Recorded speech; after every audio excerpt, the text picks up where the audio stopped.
That's not the place to find yourself. Yeah. It's to kill the flesh and find Jesus and lose your life for his sake, and then you'll find it. You know what I'm saying? Like the Bible, it says it clear as day. He who tries to cling to his life will lose it, but he who loses it for my sake will find it. And a lot of people are like trying to find themselves and doing all this searching by works, or doing all this searching by trying to cling to the voice of God for the promises and not necessarily for the intimacy. And they miss the whole thing. It's just like a question change. It's not like, who am I? It's like who was God and what has he called me to do? Right. Yeah. It's just asking the right questions. That's And it, bro. too, I have so many people, young people come to me and they're like, I tell them, stop looking for yourself, start looking for God, and you will find yourself, because he's your creator.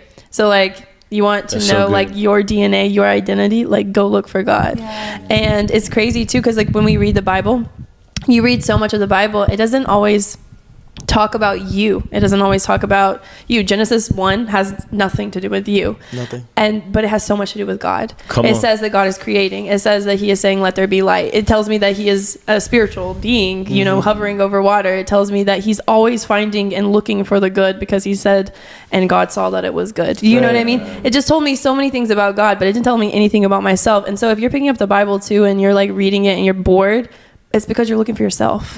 You're not looking for God. Like, God is in that thing. Come on. And if you look for God, you'll begin to know who you are and what you were called to do. And I think the enemy loves to confuse us. He loves confusing us with ourselves. Yes. He loves confusing us with our own voice.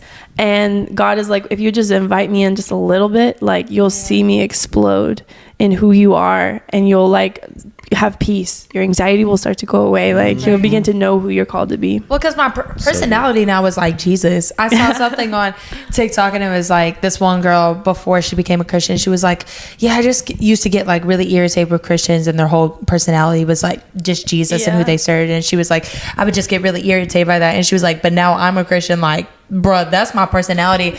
I relate to that so much, because I'm like, like that is really me. Like I'm a daughter that's like true, authentically myself. And like Jesus isn't like a personality type, you know, like Jesus is just Jesus. And when it's just kind of like, okay, like when we get married one day, like that's like what's the love that's coming out of me, that's just because like I'm in covenant with him. The same way we're in covenant with Jesus, like the same thing that radiates off of you is the same way we would have like a relationship with anybody else. And so I just think